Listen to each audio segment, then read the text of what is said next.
this point of the season, do you feel like? I don't know. It's up to Brett. Okay, we are joined by FS1 NBA analyst Chris Broussard. Yep. All right, some interesting comments. Chris, can the Celtics be fixed? It's interesting that the two flagship franchises of the NBA are both in drama, full drama. All right. Yes, though, undoubtedly. I am still very high on these Celtics. Really? I don't care Very high? meaning I give them a shot in the East. I don't care what the record says. They are one of the top 3 teams in the East. It's Milwaukee, Toronto, and Boston all on one level. Philly, I know you guys, I think you like Philly. I think you do, right? I said it when you guys were on vacation, and I'll say it again. There is absolutely, positively, no way Philadelphia will beat Boston in a playoff series. They got the Sixers number. They've beaten them 17 of the last 20 games. Yeah.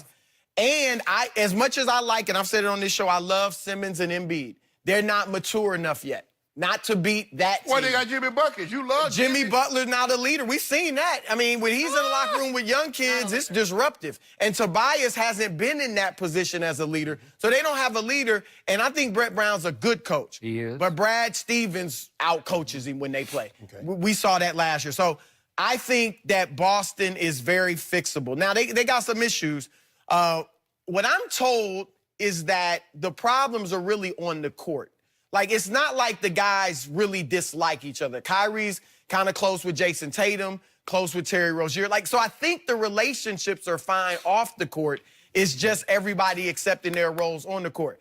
I think 2 things have to happen for them to fix this. One, Kyrie has obviously struggled with leadership, right? First, he went on the calling out the young players route.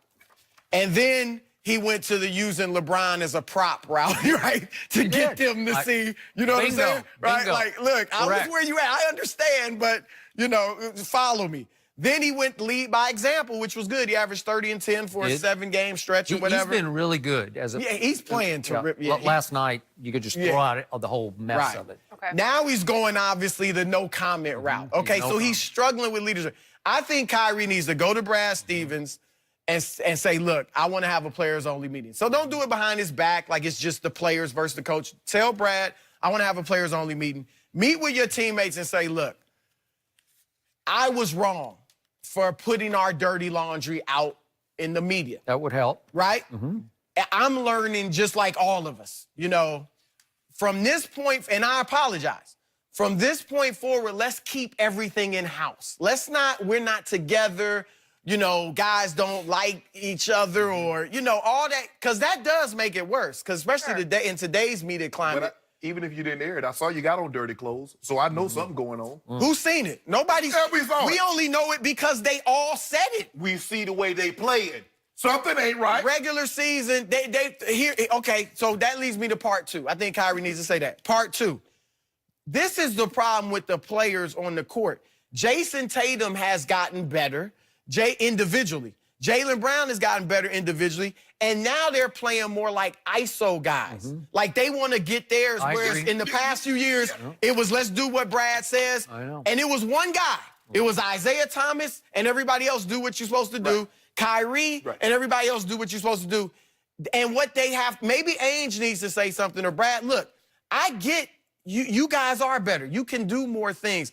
But, Jason, your stock around the league, or you were viewed as better when you were just doing what you were supposed to do. Jaylen Brown definitely has seen his stock drop. Terry Rozier. So let's play our role. You're going to get shine if we win. Right. Even if you're only scoring 16 points a game or whatever. So I think it's very fixable because Brad Stevens is whether he can handle superstars is a question. It is. But I think it's fixable. I'm not saying they'll win the East. I'm just saying they definitely better than Philadelphia.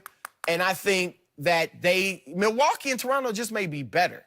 But I think they can get to the second round and have a shot to win the East. For me, I think his expectations are catching up with him. Everybody just assumed they went to Game 7 of the Eastern Conference Finals without Kyrie, without Gordon Hayward. And as you mentioned, Jason Tatum, Jaylen Brown, Terry Rozier, shine.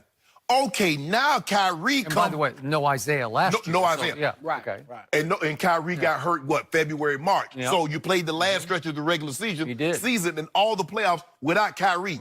Now, Kyrie comes back. All those shots that Jason Tatum was taking uninhibited, Kyrie getting them. Jaylen Brown goes from being a starter playing 35 minutes a night to coming off the bench. Oh, wait a minute. Kyrie, you interfere with my shine. People started talking about Jason Tatum legit. Jason Tatum, I say in 2-3 years, Jason Tatum gonna be an all-star. He gonna be a superstar. That ain't what they saying right now. That's not how it looks. Yeah, and everybody was talking, oh, Jason Tatum is this and Jaylen Brown.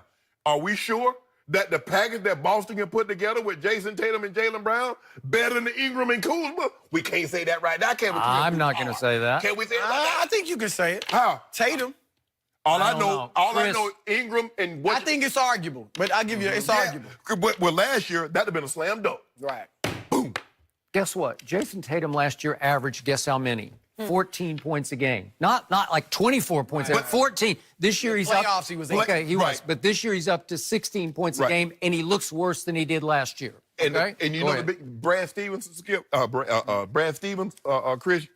The thing that we know about coaches, if you look at the coaches that's won a lot of, and some of them are great, and I'm not taking anything from Pop, but if you look at Phil Jackson, I don't know if it was coaching or him being able to handle egos. Totally Because- agree. No, it was all. It was all. It was all a mix. That's the thing. Right. So now Brad Stevens, when he coached at Butler, dude, you getting one-star recruits. They ain't got no egos. Butler was their only choice. Right. You ain't got to deal with what Coach K and John Calipari and Roy Williams and Bill and Self and Kansas got to deal with. So now you come in, you got Kyrie. Remember now, Kyrie said he wanted to go on his own and be his own boss. Yep. So now Kyrie coming with that mentality, I see what LeBron had, I want that. Right. I see what KD, I see what other superstars get. Oh, Kyrie need that too. And these other guys, they bucket. They're like, bro, we went to game 7. I'm surprised one of them hit him with that Draymond hit KD with. We were winning before you got here. Bro, we went to the Eastern Conference Finals. We played all through the playoffs without you. And now you come back here and monk up our chemistry. We ain't having it. Kyrie gone. Oh, Uncle Drew, I agree with that. Kyrie gone, Chris. I think there's still a chance quickly that let's see how it plays out. I do think he's going to end up leaving, but I don't think Boston is totally out of it. That's all I'm saying.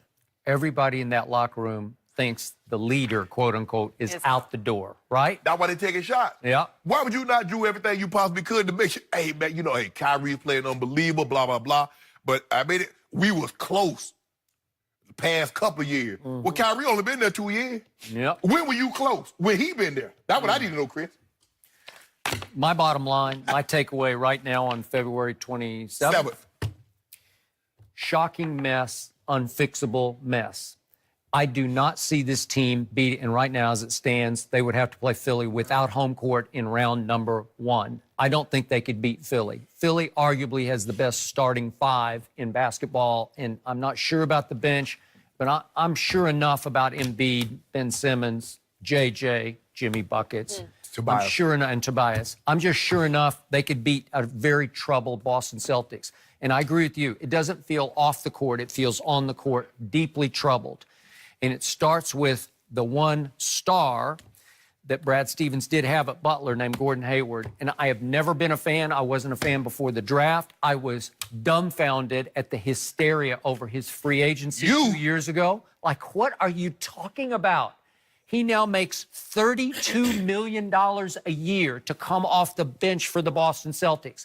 That's troubling to that locker room. You don't think they all look sideways at Gordon? Not that he's a bad guy, because he's a nice guy. And he's not as good as Tatum or Jaylen Brown. Come on. How would robbed you him. even put him in the same That sentence injury with robbed them? him, Chris. Hey, $32 million to average 11 points and 5 rebounds a game. He started 17 of 51, so he mostly comes off the bench.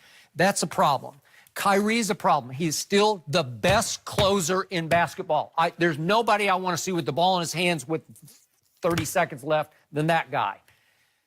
That guy That's why I still give him a shot. You could be right, and I'll give you that much, but he is no leader. He's not you're born to lead. You're not chosen. You can't appoint yourself. And he tried to appoint himself, and it did not work in this locker room. And I liked what Isaiah Thomas said. I'm not talking about the new one, but the old one, the Hall of Famer. The big Isaiah, right? Last night on TNT. He said they don't enjoy playing together, and they just don't. I watched the body language. There's no joy in it whatsoever. Last year, the ball moved because they were all kind of interchangeable parts, and it was all fun. And Terry Rozier would come in and be scary Terry and just light it up. And they got in a rhythm and a rotation of, this is your role, this is your role, you get to do this, you get to do this. And the ball would just fly around. They played defense at the high, weren't they maybe one of the best defensive, right? They're still top five. They're top five, but they don't play with that edge they played with on defense last year. And now that you think Kyrie's going to be out the door, you're just like, let's just get this over with and go on to next year. I think at its soul, this team has torment and trouble, and it's on the court, not off. But to me, I would not trust them going into a series against Philadelphia. And again, I like player in the East, and I give you Greek Freak, and you've been on Milwaukee's bandwagon from the